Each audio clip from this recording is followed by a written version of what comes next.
Hi, in this video we're going to cover the concept of magnetic flux. So magnetic flux in the world of NFC is the term used to express the amount of power being sent out of a reader and absorbed by a tag. So for that case, we use a tool like this one, which is from Ask RFID.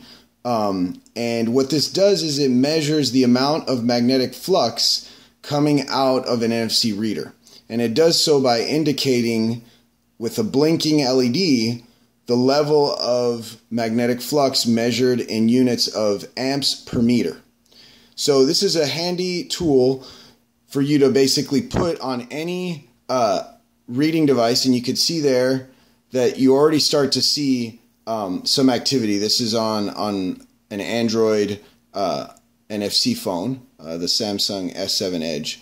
And so the first LED is red, the second is amber, and the third is green. So you'll see red, amber, green, depending on the amount of power. And basically with that, you'll be able to kind of get a feel of how capable each one of these NFC readers is, right? It's also worth noting that actually the 2.5 amp per meter is also green, as well as the 3. So it's basically red, amber, green, green, green. I've never gotten actually above 3, but I would assume that they're all green above that. So we're going to go through and measure what this is. On the left, we have 10 millimeter blocks. These we typically use to kind of give some separation to be able to figure out what the power flux is at every 10 millimeter distance. And then we have an array of NFC readers that are on the market. We have an iPhone 7, which recently released the iOS 11 operating system, which supports NFC for iPhone 7. We have a Samsung S7 Edge, which is sort of a high-end Android device. We have a Fomoco Enterprise reader, which is sort of like a low-end, low-priced device on the market. Then we have the Flobly EMV reader, which is our lower end accessory reader that we sell on flomio.com. And finally we have the FlowBLE Plus, which is our higher end reader that we sell on our website. So the PC is controlling the EMV, and the iPhone 6 on the right is controlling the Plus, just so that they are actually active. And so that's why we see this level of activity.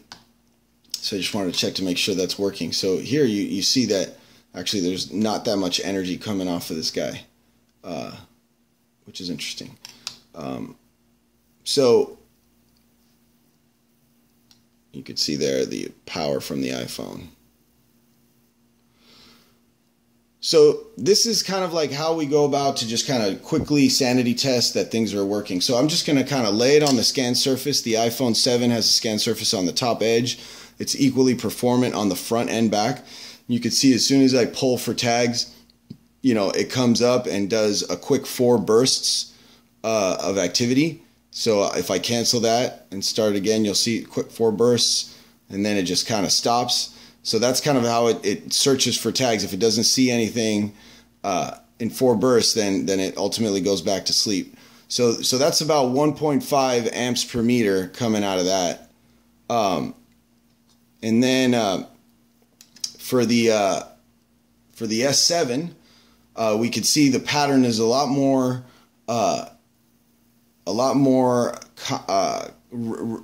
repetitive, and I think it just okay, there it goes. Yeah. So we just want to position it right there on the scan surface, right there in the middle. That's a sweet spot. So every time you see that, blinking LED, it's pulsing, and that's energy just coming out into the world trying to excite or look for tags. When it goes off, it's because it's sensing, that there's no tag present, and so sometimes it'll go into sort of low power mode. You might notice that.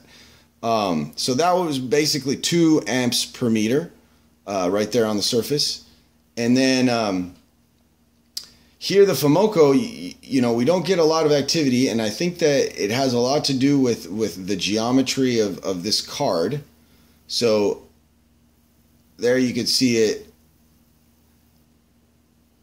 finally getting some activity. In NFC, you'll find that the geometry of the antenna of the tag as well as the antenna of the reader matter quite a bit in order to make a good power exchange, so that the power being transmitted over the air with magnetic flux is actually driving current through the coil on the tag or the target to light up this LED.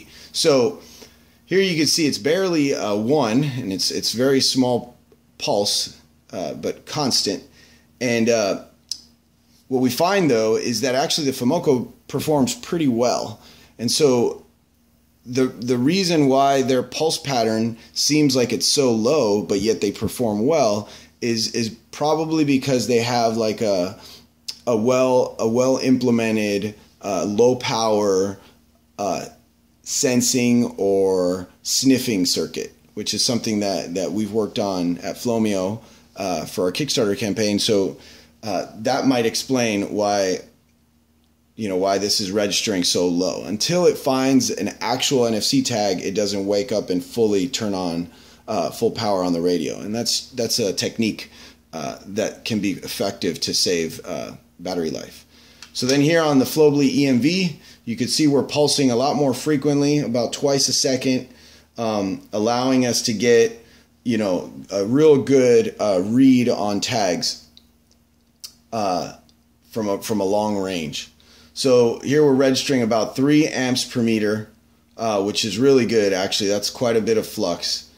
So even the smallest tags to the largest tags will be readable from this accessory, from the Flobly EMV.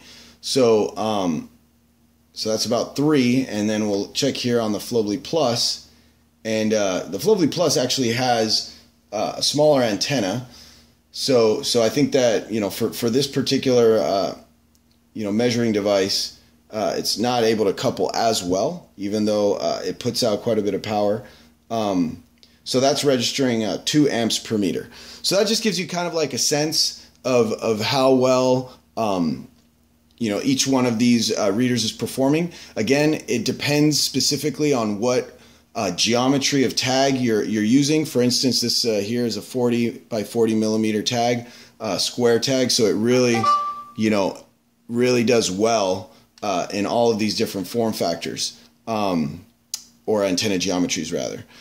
So we'll be testing this in our next video, but I just wanted to give you a little breakdown of the Ask RFID magnetic flux measuring device. Thank you.